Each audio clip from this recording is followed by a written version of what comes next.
크리스마스, 즐겁고 복된 성탄 주일입니다.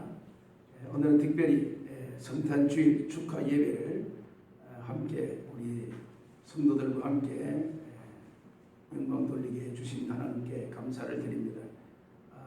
이 예배를 통해서 예수님이 오신 그 놀라우신 소식이 온 세계 만방에 전파될 수 있기를 간절히 기원합니다. 우리 시간 찬송가 115장 찬송하시면서 예배 자리를 함께 나가십시다.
지극히 높은 곳에서는 하나님께 영광이요 땅에서는 기뻐하심을 입은 모든 사람들 중에 평화로 오셔서 날마다 흑암과 절망과 원망과 불평의 나날 속에 그리스도로 말미암아 참된 평안 구원의 기쁨을 우리에게 선물로 허락해 주신 것을 감사합니다. 이 아침에 저희들이 구주다심을 기뻐하며 성탄의 감사를 하나님께 영광 돌리며 예배할 수 있도록 이 자리에 저희들 함께 해주신 것을 감사합니다. 예배하는 저희들에게 주시는 하나님의 풍성한 선물이 오늘도 우리 가운데 충만케 하여 주시옵소서. 예수님의 이름으로 기원하옵나이다. 아멘. 우리 다 같이 일어나셔서 635장 찬송하십시다.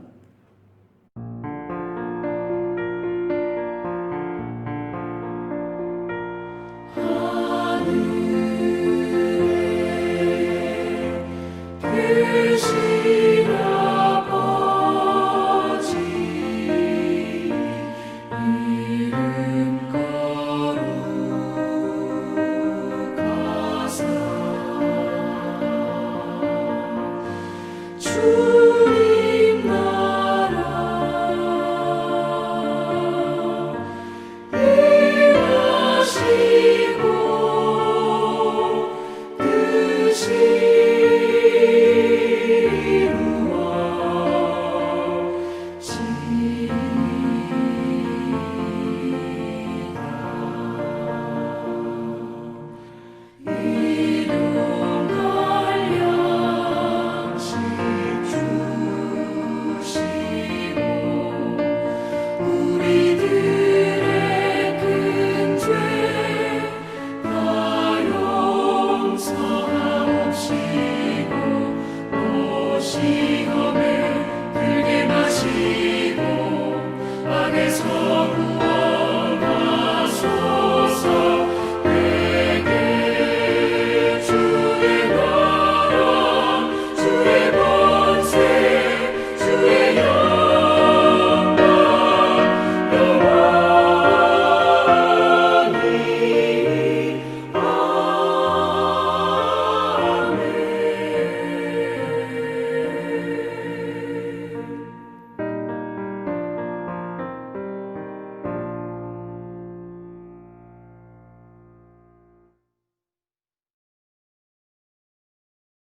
오늘의 교동문은 119문입니다. 119문. 여호와의 영광이 나타나고 모든 육체가 그것을 함께 보리라. 이는 여호와의 입에 말씀하셨느니라. 베들레헴 에브라다야, 너는 유다 족속 중에 작을지라도 이스라엘을 다스리는 자가 내게서 내게로 나올 것이라. 그의 근본은 상고의 영원에 있느니라. 이는 한 아기가 우리에게 낳고 한 아들을 우리에게 주신 바 되었는데 그의 어깨에는 정사를 메었고 그의 이름은 기묘자라, 모사라, 전능하신 하나님이라, 영존하시는 아버지라, 평강의 왕이라 할 것임이니라. 그 정사와 평강의 더함이 무궁하며 또 다윗의 왕자와 그의 나라에 군림하여 그 나라를 굳게 세우고 지금 이후로 영원히 정의와 공의로 그것을 보존하실 것이라. 천사가 이르되 무서워 말라. 보라, 내가 온 백성에게 미칠 큰 기쁨의 좋은 소식을 너희에게 전하노라. 오늘 다윗의 동네에 너희를 위하여 구주가 나셨으니 곧 그리스도 주시니라. 아멘. 사도신경으로 우리의 신앙을 함께 고백하시겠습니다. 전능하사 천지를 만드신 하나님 아버지를 내가 믿사오며 그 외아들 우리 주 예수 그리스도를 믿사오니 이는 성령으로 잉태하사 동정녀 마리아에게 나시고 본디오 빌라도에게 고난을 받으사 십자가에 못 박혀 죽으시고 장사한 지 사흘 만에 죽은 자 가운데서 다시 살아나시며 하늘에 오르사 전능하신 하나님의 편에 앉아 계시다가 저리로서 산 자와 죽은 자를 심판하려 오시리라. 성령을 믿사오며 거룩한 공회와 성도가 서로 교통하는 것과 죄를 사하여 주시는 것과 몸이 다시 사는 것과 영원히 사는 것을 믿사옵나이다. 아멘. 찬송가 112장 찬송입니다.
전능하신 하나님은 세상을 창조하시고 보시기에 심히 좋았던 아름다운 세상이었지만 아담과 하와의 사단의 유혹으로 말미암아 다시 이 세상은 흑암과 절망과 번민과 괴로움과 고통 속에 나날을 보내며 구원의 기쁨을 잃어버린 인생의 여정을 살아갈 수밖에 없었던 이런 삶의 형편이었지만 하나님은 세상을 사랑하셔서 또 독생자 예수 그리스도를 이 땅에 보내시고 이 아침에 이 땅에 오신 예수 그리스도의 나심을 기뻐하며 경배하며 예배할 수 있는 귀하고 복된 은총의 예배를 허락해 주신 것을 감사합니다.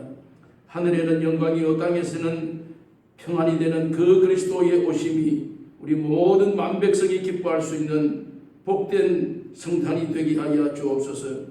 오늘도 그리스도를 만나지 못하고 염려와 불안과 근심과 걱정과 두려움이 있는 모든 지구촌의 모든 구석구석의 사람들에게 살아계신 예수 그리스도의 그 놀라우신 구원의 은총의 손길이 저들에게 펼쳐지게 하셔서 오늘도 우리의 모든 삶이 예수 그리스도만이 참된 구원이요 진리임을 깨달을 수 있도록 은혜 베풀어 주시기를 간절히 빌고 원합니다.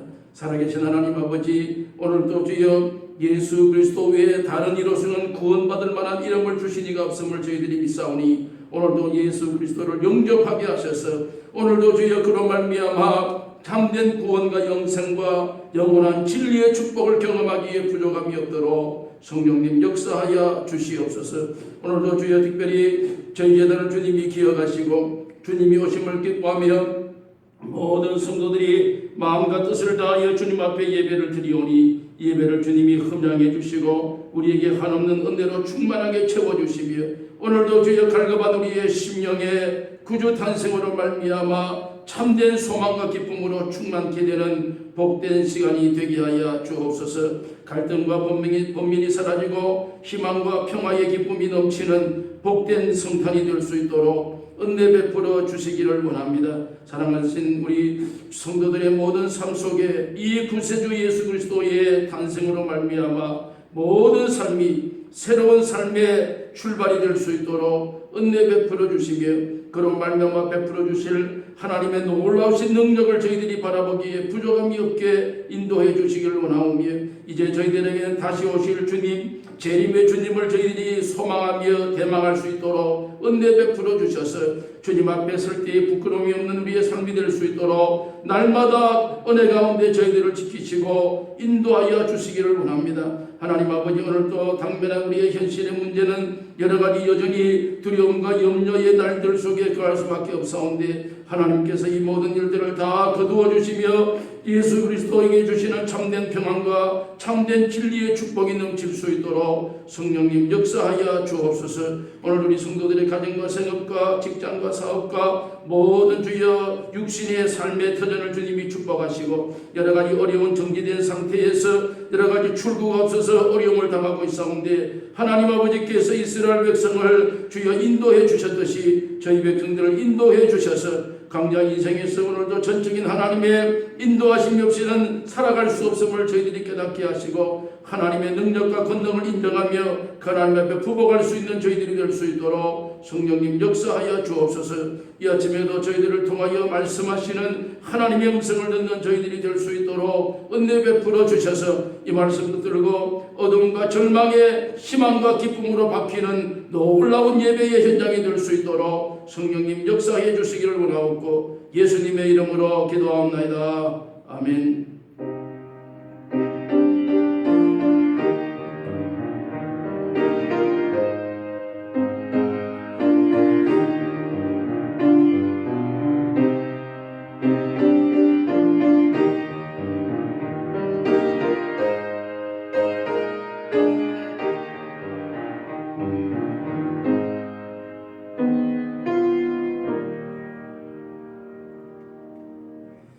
오늘 이 성탄의 아침에 주신 하나님의 말씀은 신약성경 누가복음 2장 8절 말씀입니다.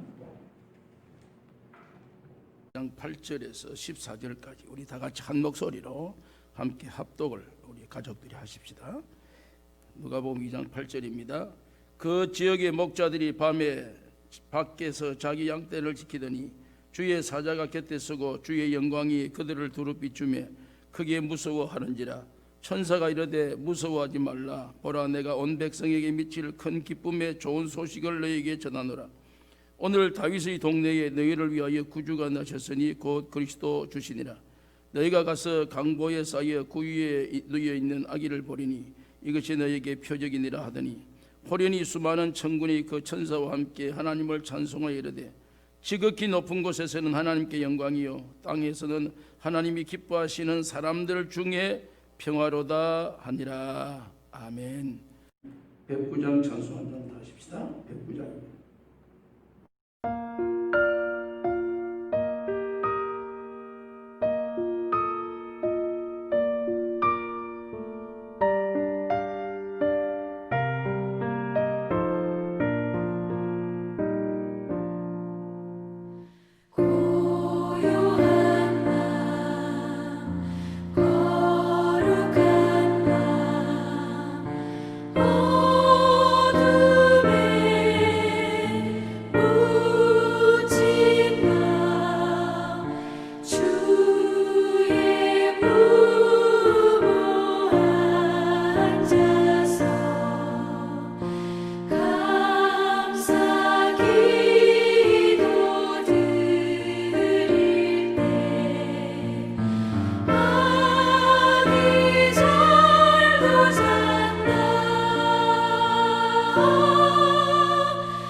기쁨의 성탄절.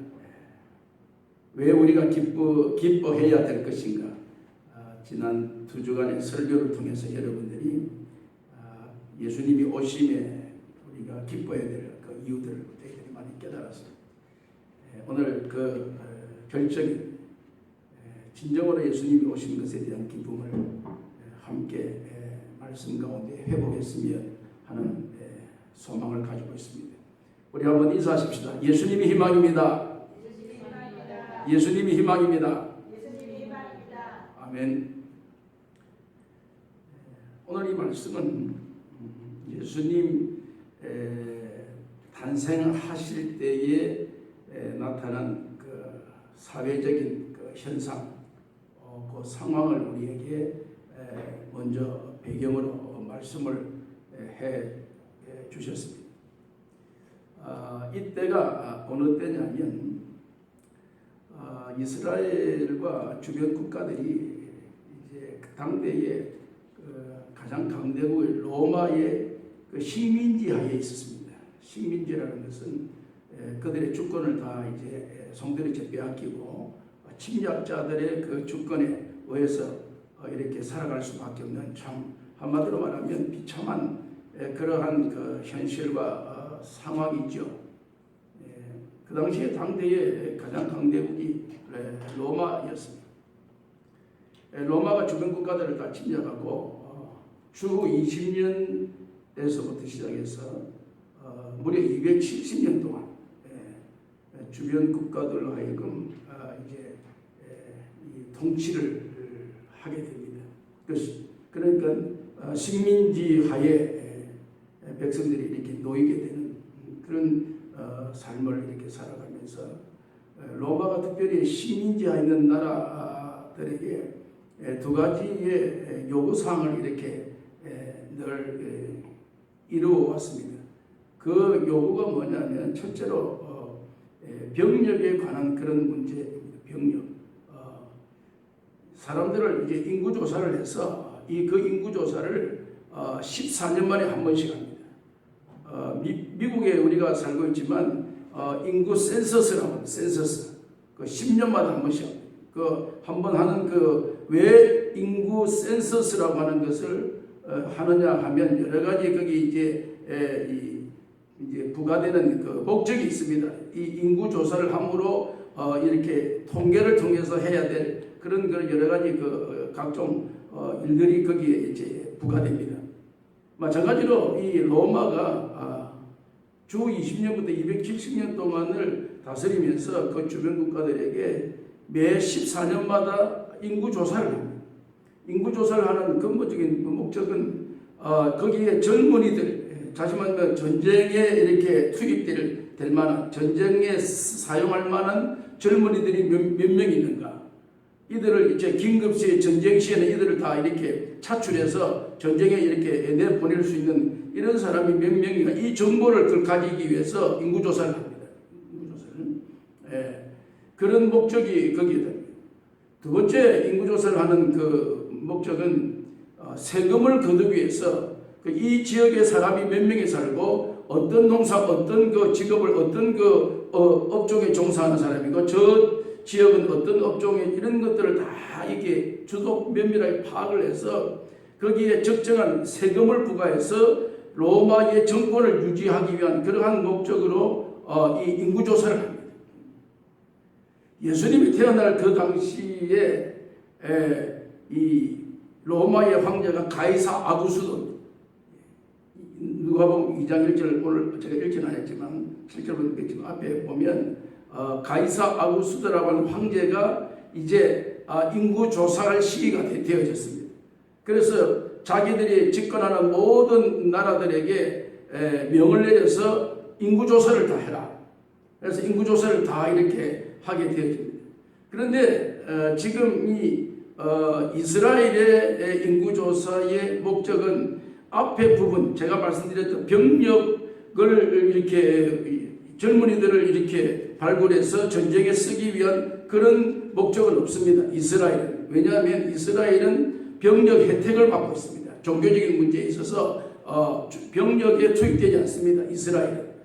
단지 이스라엘은 이 인구조사를 하는 목적은 세금을 거두기 위한 목적입니다. 그래서 어느 지역에 누가 어떻게 살고 하는 모든 것들을 다 이렇게 조사해서 거기에 세금을 적정하게 부과하기 위해서 그 목적을 가지고 지금 인구조사를 합니다. 그러니까 마리아하고 이제 요셉이 자기가 살고 있는 지역에서 이 인구조사에 그 이제 가서 해야 될 장소가 자기가 태어났던 그 자기 고향으로 가야 돼요. 그러니까 요셉이 있었던 그 고향이 베들레헴으로 가서 이제 그러니까 원래 동네 인구는 얼마 되지 않는데 태어나서 전부 다 각각 자기 살 길로 뭐 여리고로 간 사람, 예루살렘으로 가는 사람 뭐 다 흩어져 이렇게 살았는데 호적을 이제 인구조사의 확인차를 위해서는 모든 사람이 자기가 태어났던 곳으로 자기가 베들레헴에 태어나서 베들레헴으로 가야 되고 예루살렘으로 가야 되고 여리고로 가야 되고 여리고로 가야 되고 가버나움 갈릴리로 가야 되고 나사렛 가야 되고 다 자기 태어난 곳으로 이제 가니까 이 요셉과 마리아는 자기가 태어났던 이 베들레헴으로 가서 인구조사를 이제 하게 되는 그러한 그 과정의 상황을 우리에게 이렇게 보여주는 거기에서 그 과정에서 예수님이 탄생하게 됩니다. 그 예수님은 사실 유대인들이 기다리는 그 메시아, 유대인들은 메시아에 대한 사상이 창세기 3장 15절부터 시작해서 메시아 사상이 유대인들에게 있습니다. 유대인들은 이 메시아 사상이 그때부터 우리의 이 나라를 다스릴 창세기 3장 15절부터 에덴 동산에서 쫓겨나서 이제 아담과 그때부터 인간이 방황하기 시작하고 그때부터 인간이 절망 속에 살아갈 수밖에 없는데 이 절망적인 인간의 가장 중심적인 지도자인 메시아가 오셔야 됩니다.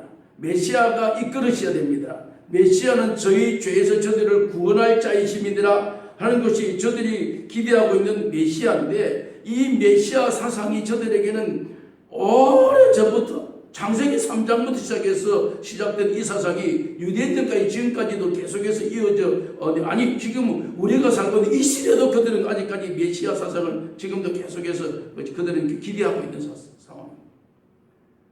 그런 즈음에 지금 예수님이 태어날 그 당시에는 이스라엘이 로마의 속국으로 있다 보니까 모든 유대인들, 소위 말하는 바리새인 종교 지도자들 이런 모든 사람들의 바람이 있다면 메시아가 오셔야 됩니다. 메시아가 나타나야 됩니다. 메시아가 우리에게 독립을 시켜주셔야 됩니다.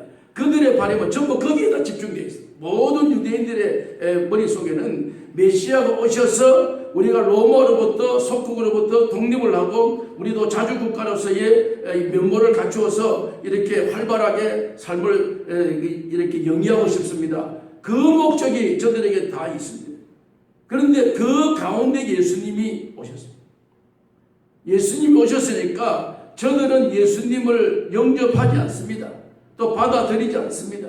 저들은 그들의 염두에 두지 않습니다. 왜냐하면 예수님이라고 하는 이 메시아라고 하는 이러한 그들의 사상에는 어마어마한 능력과 권세와 권위를 가지고 로마 정부에 대항해서 로마 정부를 다 일격에 다 물리치고 자주국가 독립국가를 세울 수 있는 그러한 힘의 능력과 지혜와 지식을 가지고 있는 이런 능력 있는 사람이 이 메시아가 될 것이라는 그런 기대를 가지고 있기 때문에 뭐 이름도 없이 유대 땅 그것도 말구유에서 뭐 아기가 태어나서 뭐 그런 어떤 스토리를 가지고는 유대인들이 저들에게 전혀 이렇게 받아들여지지 않는 그들이 용납되지 않는 그런 상황이 지금 예수 탄생의 출발입니다.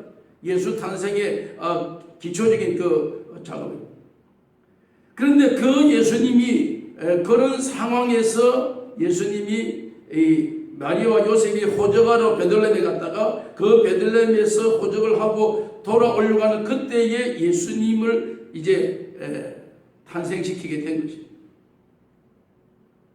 그러니까 그 예수님의 탄생의 소식을 이제 저들이 이제 알려야 되는데 그 예수님의 탄생의 소식을 천사들이 예수님이 지금 탄생한다는 이 땅 위에 하늘의 보좌를 버리시고 이 땅에 오셔서 마리아의 태를 빌리셔서 자궁을 빌리셔서 이제 이 땅에 어린 아기로 왜 어린 아기로 나오면 처음부터 무슨 큰 가운을 걸치고 뭐 백마를 타고 하늘에서 막 이게 뭐 천사장이 나팔을 불고 호이호하면서 호령하면서 쫙 나타나면 모든 유대인들이 일어나서 야 진짜 메시아가 오시는가 보다 그렇게 인식을 했는데 우리와 똑같이 그것도 비참한 방에서도 애를 낳지를 못하고 그 말들이 기거하는 그런 그 구유통 말들이 구유통이라고 해서 말들이 먹는 자기의 그 죽통이잖아 죽통 자기의 통 거기에 애를 누여가지고 거기서 아기가 태어났는 이 아기가 만민을 다스릴 기호의 예수다 이걸 누가 믿겠어요? 누가 받아들이겠어요? 누가 그걸 영접하겠어요? 그런데 이 사실을 제일 먼저 알게 된 부류가 오늘 이 성경 말씀에 보면 17절에 그 지역의 목자들이 8절에 보니까 밤에 자기 양떼를 지키더니 주의 사자가 곁에 서고 주의 영광이 그들을 돌리며 크게 무서워하느니라. 천사가 이르되 무서워하지 말라. 보라 내가 온 백성에게 미칠 큰 기쁨에 좋은 소식을 너희에게 전하노라. 여러분 이 예수 탄생은 어마어마한 사건입니다. 모든 죄인이 그리스도로 말미암아 의인될 수 있는 유일한 기회, 유일한 그 상황이 예수 탄생입니다. 예수 탄생이 없었다면 오늘 우리가 이 자리에 없습니다. 사실은. 예수님이 오시지 않았다면 오늘 우리는 소망이 전혀 없습니다. 영원히 지옥의 형벌을 면치 못하는 것에 대한 거기에 대한 우리의 구체적인 방법이 없습니다. 그런데 예수님이 이 땅에 오신 그 상황 때문에 오늘 우리가 이 자리에 있습니다. 그리고 기쁘다 구주 오셨네 만백성 맞으라고 자신감 있게 우리가 찬양할 수 있고 노래할 수 있고 경배할 수 있고 예배할 수 있는 유일한 그 증거가 주님이 오셨기 때문에 이 상황이 현실로 우리에게 사실은 오게 된 것입니다. 그러면 이 소식을 제일 먼저 이 어마어마한 소식을 받았던 사람이 누구냐는 것입니다. 엄청난 이 현실을 누가 이 상황을 먼저 깨달았느냐. 그 당시에 그 나라의 헤롯 왕이 다스리는 왕이었는데 헤롯 왕이 이 소식을 들었습니까? 아니면 그들의 부하들이 아니면 무슨 신하들이 아니면 고관 대장들이 아니면 종교 지도자들 성경을 많이 연구한다 구약을 연구했던 바리새인들이 이 소식을 안 들었습니다. 이 소식은요 우리가 상상을 초월하고 우리가 예상을 전혀 깰 수밖에 없는 이러한 부류가 예수 탄생의 소식을 제일 먼저 접합니다. 천사가 주의 사자가 보낸 천사를 통해서 저들에게 이 소식을 전합니다. 이 소식을 전하니까 저들이 너무 무서워 두려워가지고 떨고 있으니까 천사가 이르되 무서워하지 말라. 보라 내가 온 백성에게 미칠 큰 기쁨의 좋은 소식을 너에게 전하노라. 오늘날 다윗의 동네에 너희를 위하여 구주가 나셨으니 곧 그리스도 주시니라. 정확하게 예수 탄생에 대한 분명한 시점을 말씀하고 그 그리스도가 어떤 분이신가를 정확하게 천사가 누구를 통해서 제일 먼저요? 목자를 통해서. 여러분 의구심 안 가지세요? 왜 목자냐 그 말이에요. 아니면 다른 누구에게든지 먼저 이 소식을 알릴 수 있는 왜냐하면 만민의 기업으로 쓰실 분이신데 이분은 만왕의 왕이시고 만주의 주가 되시는 분이신데 이 엄청난 사건이 왜 목자냐 이 말이에요. 목자냐. 여러분 거기에 좀 여러분들이 관심을 기울이고 제가 성경을 쭉 읽고 설교 말씀을 준비하다가 왜 목자냐라면 여기에 제가 굉장히 피리고 있어요. 한동안 왜 목자냐. 여러분 왜 목자입니까? 목자는 그 당시에 직업 분류상으로 하면 오늘날 우리가 살고 있는 이 시대의 직업 가운데서 3D 업종이 있습니다. 3D 업종. 3D 업종은 가장 사람들이 싫어하는 직업입니다. 그리고 가장 그 직업에 이렇게 일하려고 하지 않습니다. 대한민국의 3D 업종은 주로 이제 이렇게 가축을 키운다든지 들에 가서 농사 짓고 이런 게 3D 업종. 그러니까 젊은이들 다 도시에 가서 뭐 회사 생활하고 뭐 직장 다니고 뭐 이런 것으로 아파트 살고 뭐 좀 이렇게 살고 싶어. 시골에 가서 뭐 돼지 키우고 소 먹이고 이런 건 옛날에 할 일이 없고 옛날에 그 많은 직업들이 많이 없을 때 어쩔 수 없이 하는 거지. 요즘에 그런 걸 하려고 합니다. 그러다 보니까 대한민국 젊은이들이 그걸 안 하니까 할 수 없이 제3세계에 있는 청년들을 데려와가지고 그래가서 미얀마에서 캄보디아에서 라오스에 데려와가지고 한국에 그래서 그 업을 이렇게 유지를 해야 뭐 농사를 짓든지 아니면 뭐 이렇게 소를 키우든지 뭐 돼지를 또 키워서 돼지고기를 만들든지 뭐 해야 되니까 그게 3D 업종. 아무도 잘 안 하려고 하는. 그 당시에 예수님 태어날 그 당시에 3D 업종의 대표적인 이 직업이 목자입니다. 목자. 어린 아이들은 목동이고 다윗은 어릴 때 적어도 소년 시절에 이렇게 이 생활을 시작했으니까 왜냐하면 그 집에 가족들이 형제들이 워낙 많은데 그 형제들이 전부 다 그런 직업을 아무도 안 하려고 하니까 할 수 없이 내려가다 마지막 이세의 아들의 제일 마지막 아들인 이 다윗이 그걸 맡아가지고 왜 이게 3D 업종입니까? 3D 업종의 주된 이 목자라고 하는 것의 주된 업은 첫째는 밤에 이 작업을 해요. 밤에.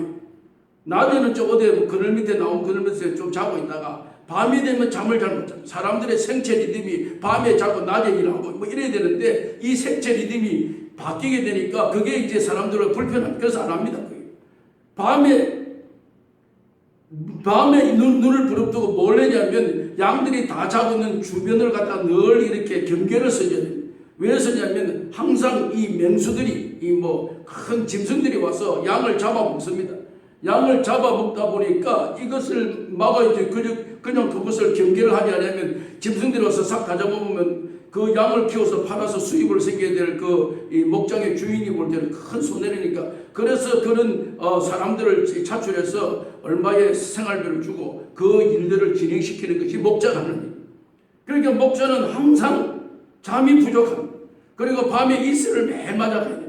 내려는 이슬을 맞아야 되고 들판에서 야행 생활을 해야 되고 맹수가 맹수를 쫓아내야 되고 맹수에게 만약에 자기가 이렇게 맹수를 쫓아내지만 맹수가 자기를 덤벼들면 자기가 상처를 입고 해를 당하고 이러한 여러 가지 부작용들이 많이 있다는 이 이유 때문에 사람들로부터 굉장히 이렇게 무관심하게 되는 하찮은 직업으로 그 직업에 아무나 뛰어들지 어쩔 수 없이 먹고 살기가 힘들고 입에 풀칠을 해야 되고 자식은 있고 어쩔 수 없으니까 할 수 없이 이 일을 할 수밖에 없다는 사람이 이 업종에 주로 종사하는 것이 그 당시에 목자의 직업입니다.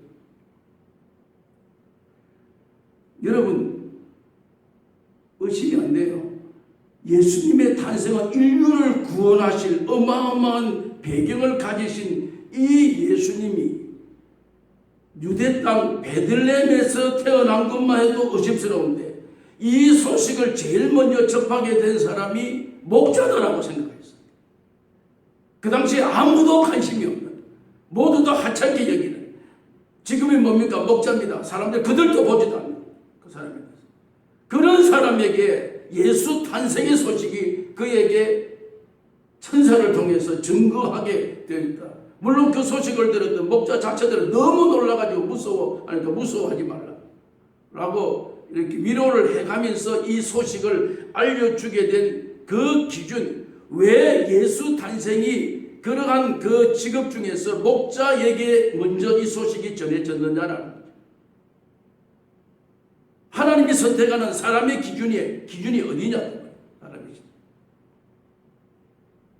여러분 고린도전서 1장 26절에 보니까 사도 바울이 하나님께서 사람을 선택하는 기준을 이렇게 말씀했어요. 지난 시간에 제가 한번 첫째 시간이니까 고린도 교회에 내가 잠깐 설명을 했어요. 고린도 교회 굉장히 인테리들만 모여있는, 굉장히 자존심이 센, 굉장히 부자들만 모여있는, 지혜 지식이 굉장히 많은, 나름대로 자기 철학이 있는 사람, 자기의 주관이 뚜렷한 이런 사람들이 형성된 모여지는 이 교회의 대표적인 교회 고린도 교회. 여기에 목회할 때에 바울이 하나님이 사람을 선택할 때 어떻게 선택하느냐라는 기준을 설명할 때 고린도전서 1장 26절에 이런 기준을 바울이 설교합니다.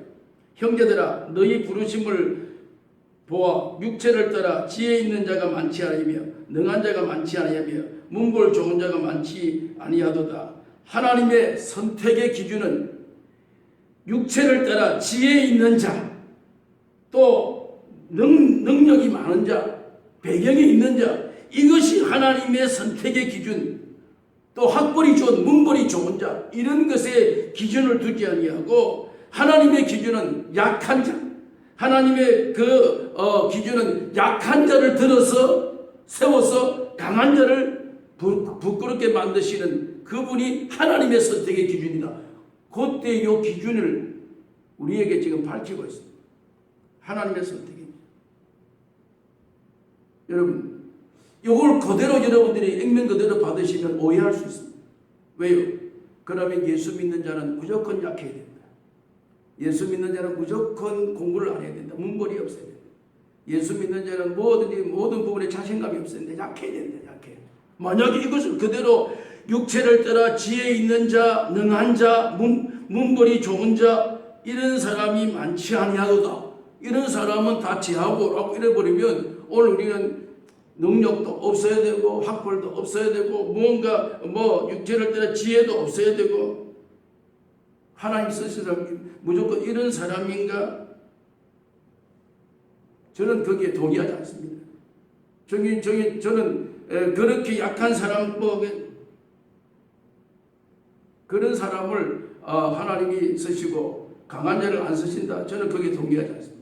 저는 강한 자도 쓰십니다. 약한 자도 쓰지만 강한 자도 씁니다. 사실은. 그러면 여기에서 말하는 이 목자, 이 사람들의 우리가 기준을 잣대를 보고 왜 수 없는 업종 중에서 하나님의 이 예수 그리스도의 탄생의 이 소식, 여기 오늘 성경대로 하면 좋은 소식을 왜 목자에게 전해줬느냐? 이 직업은 이런 직업에 속한 자들이고 모든 대중의 관심을 끌지 못하는 직업이고 하찮은 직업이고 날마다 생활 패턴이 바뀌고 밤에 일하고 낮에는 자고 이런 패턴에 있는 이 사람들에게만 예수 탄생의 소식이 전해지는가 라고 하는 기준을 설정하는 것은 잘못된 생각입니다.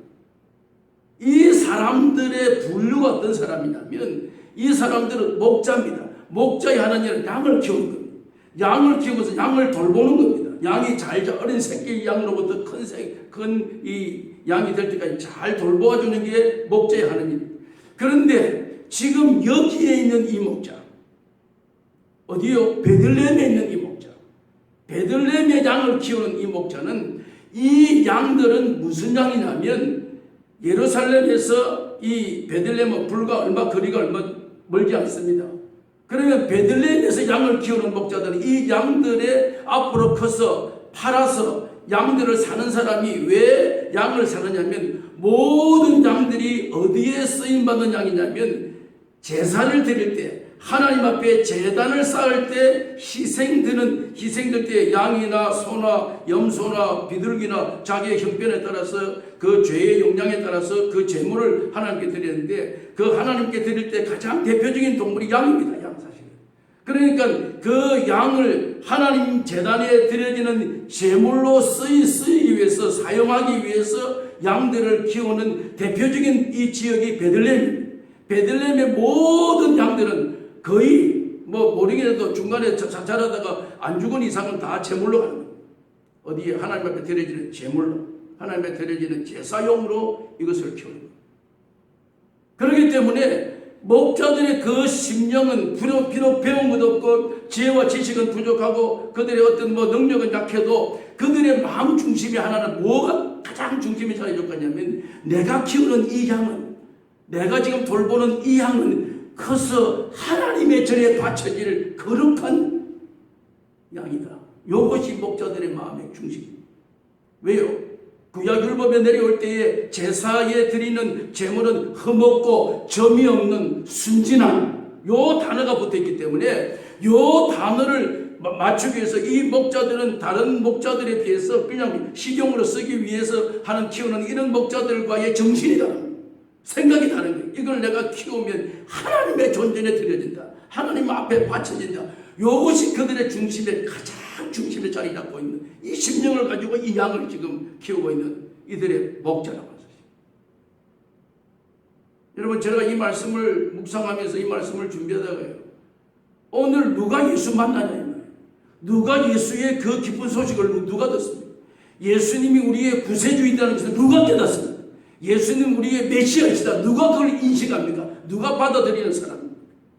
자기의 하는 일에 자부심을 가지는 사람. 이건 제 결론입니다. 내가 하는 이 일이 남들이 볼 때는 별것 아니고 하찮은 일이지만 이 일을 통해서 하나님께 영광을 돌리겠습니다. 하나님 이름을 높이 드러내겠습니다. 하나님의 영광을 증거하겠습니다. 이런 심령으로 임하는 그 자세, 그 직업, 그 환경. 더 구체적으로 말씀드려볼까요? 부엌에서 부인이 설거지를 할 때에, 설거지할 때 그 똑같은 설거지하면서 마음 씀씀이가, 내가 내 인생이 왜 이래 살아야 돼? 내가 이 설거지 하려고 내가 시집 와서 내가 왜 찬물에 손을 당겨서 왜 해야 돼? 만약에 그런 심령으로 하면서 불평불만하면 그 일이 정말 하찮은 직업입니다. 정말 관심 받긴 그런 삶의 형태입니다. 동일한 그 일을 종사하면서도, 이 설거지를 하면서도, 부인이 그 설거지를 하면서 마음속에 하나님 감사합니다. 나에게 건강 주셔서 설거지를 할 수 있다. 오늘도 병원에 능기를 꽂고 병원에 침대에 누워있는 사람들도 있는데 나는 웬 은혜입니까? 웬 사랑입니까? 웬 하나님의 축복입니까? 이걸 할 수 있는 건강을 주시고 은혜를 주시고 감사를 주시고, 이 일로 말미암아 하나님의 영광이 드러나고, 내가 여기에서 요리를 하고 자녀들과 함께 먹으면서 우리가 먹을 수 있는 이 은혜와 기쁨은 하나님의 은혜입니다. 하나님의 사랑입니다. 하나님의 축복입니다. 이게 증거된다면 예수 그리스도의 구원의 기쁜 소식을 영접할 수 있다. 이것을 받아들일 수 있다. 오늘 이 예수의 이 소식은, 여러분, 오늘 여기에 기쁨의 좋은 소식, 기쁨의 좋은 소식, 이 소식은 무슨 소식입니까? 헬로로 말하면 유앙겔리온이라는 단어입니다. 이 단어가 좋은 소식이라는 것은 물론 영어로 굿뉴스라고 말하지만 헬라어로 말하면 유앙겔리온이라는 이 단어가 여기에 좋은 소식이다라는 것입니다. 예수 탄생의 소식은 무슨 소식? 유앙겔리온입니다. 여러분, 유앙겔리온 단어가 뭔지 아십니까? 오늘 보면 누가복음 2장 11절에 그 유앙겔리온에 대한 분명한 해석을, 정의를 내리고 있습니다. 좋은 소식을 너희에게 전하노라. 그 좋은 소식이 뭐냐? 유앙겔리온이 뭡니까? 2장 11절에 오늘 다윗의 동네에 너희를 위하여 구주가 나셨으니 곧 그리스도 주시니라. 좋은 소식은 뭡니까? 구주 그리스도 주시니라. 여러분, 구주가 뭡니까? 여러분, 구주가 누구예요? 구원하시는 분. 구원이 뭡니까? 희망 없는 삶 속에서 희망을 가져올 수 있는, 오늘 여기에 구원은 죄에서 영원히 사유받지 못할, 용서받지 못할, 오늘 우리를 살려주셔서 의인의 자리로, 죄인의 자리에서 의인의 자리로 옮기시는 그 중재 역할의 중심부가 구원입니다. 누가요? 지금 기쁜 소식을 천사들이 목자들에게 전해줬던 그 소식을 전해준 그 당사자, 중심부, 예수, 그분이 구원자다. 우리 여러분, 여기에 구주가 나셨으니 곧 누구라고요? 그리스도. 그리스도가 뭡니까? 메시아입니다. 그리스도라고 하는 이름은 메시아입니다. 메시아는 뭡니까? 모든 죄인을 다 회복시켜 주실 수 있는 유일한 구주, 그분이 메시아입니다. 그분이 어떤 분이시라고요? 주라고 하는 것입니다. 주가 뭡니까? 큐리오스. 큐리오스가 뭡니까? 주인입니다. 주인이 뭐예요? 존경받는 사람. 존경받는 사람. 모든 만민의 존경받는 사람. 베들레헴 말구에서 초라하게, 사람들의 시선에는 초라하게 태어난 아기 예수지만 이 아기 예수가 가지고 있는 그 영향력은 구주 그리스도 주시니라. 이걸 누가 깨달았다고요? 목자들이. 누구를 통해서? 천사를 통해서. 오늘 우리가 이 땅 위에 살아가면서 우리가 가지게 될 최대의 관심은, 이 땅 위에 살아갈 때 우리의 최대의 관심은 뭡니까? 누가복음 2장 11절에 있는 10절에 있는 말씀 그대로 천사가 이르되 무서워 말라, 보라 내가 온 백성이 큰 기쁨의 좋은 소식을 너에게 전하노라. 오늘 모든 인류의 모든 사람들이 좋은 소식을 기대하고 있습니다. 좋은 소식을 지금 바라고 있습니다. 좋은 소식에 기대를 걸고 있습니다. 오늘날 많은 사람들이 지금 이 시대의 좋은 소식을 날마다 매스컴을 통해서 귀를 기울이고 눈을 거기에다 집중합니다. 뭡니까? 백신이 나와야 되는데, 코로나 백신이 나와야 되는데, 나와야지 마스크를 벗을 수 있는데, 거리두기를 다 없애야 되는데, 우리가 다 한 자리에 모일 수 있는데, 백신이 나와, 백신이. 오늘날 이 2020년 성탄절에 가장 기쁜 소식이 사람들이, 인간이 집중하는 그 집중은 백신입니다. 여러분, 백신이 나오면 기쁜 소식이죠. 기쁜 소식입니까? 백신 맞으면 영원 뭉토로 삽니까? 영원 뭉토로 그 백신 맞은 사람 지옥 안 갑니까? 백신 맞으면 영원 뭉토로 영광과 찬양과 경배의 중심에 놓여 있습니까? 무슨 소리 하고 있어요? 잠깐 인간이 가지고 지혜와 지식의 0.000%도 안 되는 요걸 사람들을 통해서 조금 수명이 조금 더 연장이 되는지, 조금 건강을 조금 더 유지할 그 정도지, 신정으로 우리의 영적인 문제, 영혼의 문제, 영원한 회복의 문제는 인간 어느 누구도 거기에 관여할 수가 없는 불가침한 것이, 이걸 누가요? 예수 그리스도만. 주님은 우리에게 오셔서 분명하게 약속된 말씀 하나 주신 게 하나 있습니다. 그 말씀이 뭡니까? 천하 모든 다른 어떤 것으로도 구원받을 만한 이름을 주실 리가 없으니 오직 구원은 예수 그리스도 그분밖에 없고, 이것이 오늘 우리의 성탄이 주는 축복, 오늘 우리의 성탄의 선물이, 성탄의 기쁨이 뭡니까? 곧 우리의 구주 그리스도 주시니라. 기쁨의 좋은 소식은 이것이 오늘 우리의 진정한 구주, 진정한 그리스도 메시아, 진정한 주, 영원히 영광과 존귀를 받는. 왜요? 그분 때문에 오늘 우리의 근본적인 문제가 해결되는 가장 역사적인 그 중심이 여기에 놓여져 있지 않느냐. 오늘 이 아침에 저와 여러분들에게 이 예수 그리스도의 탄생의 소식, 이것이 진정한 유황길, 진정한 기쁜 소식, 우리의 영이 회복되고 영광의 천국의 세계를 소망 가운데 바라볼 수 있는 그 중심의 역할을 그리스도가 해주셨다고 하는 이 사실이 오늘 우리에게 확신되어지고 믿어지고 영접하게 되어져서 영접하는 자, 곧 그 이름을 믿는 자들 경험할 수 있기를 주님의 이름으로 축원합니다. 하나님 아버지, 이 아침에 구주 탄생의 놀라운 사실을 다시 한번 확신하게 해주심을 감사합니다. 주님이 오신 것은 좋은 소식, 유한계리요 복음입니다. 이 복음은 그는 구주 그리스도 주시니라. 이 분명한 확신이 이 아침 우리에게 심어지게 하셔서 세상의 그 어떤 것에 우리가 연연하고 기대하고 거기에 바람을 입는 어리석음이 아니라 예수 그리스도 영접하는 오늘 우리에게 하나님의 자녀가 되는 축복을 경험할 수 있도록, 이 성탄의 축복이 우리 모두에게 임하여질 수 있도록 축복해 주시옵소서. 예수님의 이름으로 기도하옵나이다. 아멘.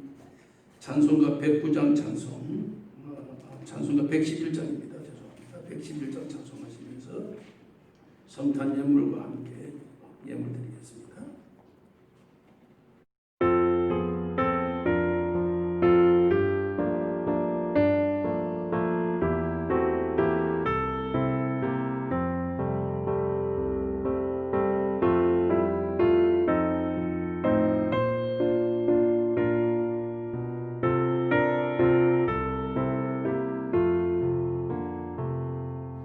귀중한 보배하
감사하신 하나님, 오늘 우리가 구주 탄생, 구주가 우리를 위하여 이 땅에 오셔서 우리에게 참된 구원의 문제를 해결해 주시는 평화의 주님으로 오신 그것으로 만족지 아니하고 오늘 우리에게 임마누엘이 되셔서 내가 항상 너희와 함께 하심이라 약속된 축복을 우리에게 허락해 주신 주님께 감사를 드립니다.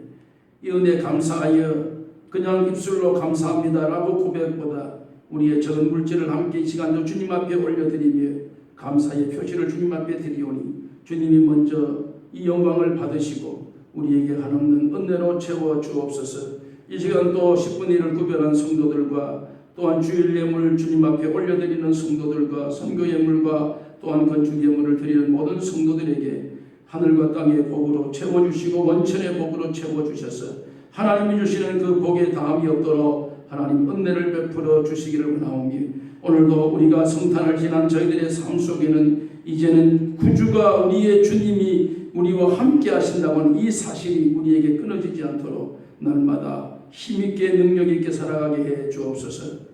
이제는 천국의 모든 보좌를 포기하시고 인간 세상에 친히 오셔서 우리의 구주가 되신 우리 구주 예수 그리스도의 크신 은혜와 하나님 우리 아버지의 놀라우신 사랑과 성령님의 인도하심 구주 성탄을 통하여 우리의 영육이 회복되어져 삶의 현장으로 나아가는 사랑하는 모든 주의 백성들 머리 위에 이제로부터 영원 무궁토록 함께 계실지어다. 아멘.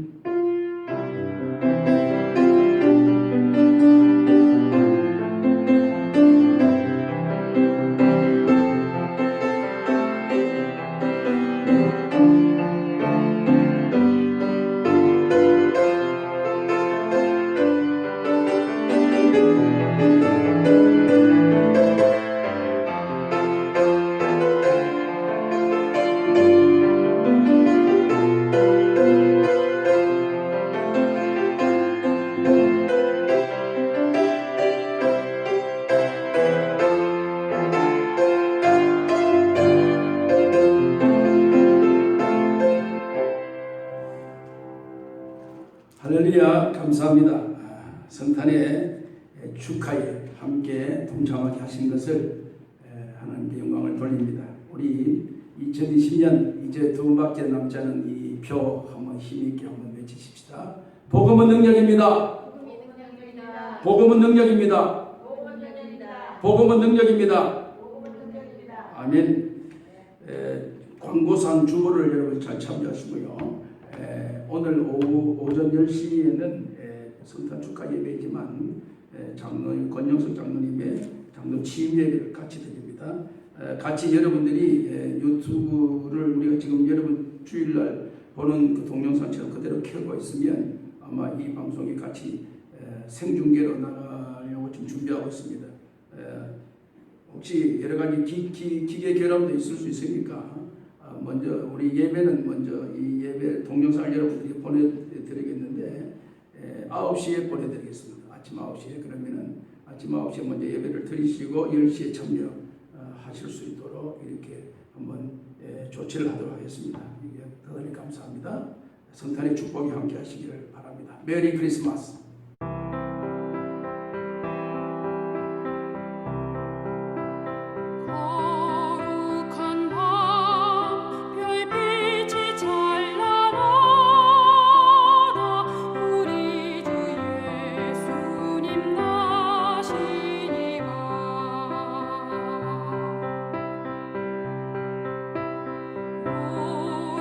오랫동안 죄악의 얽매여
들을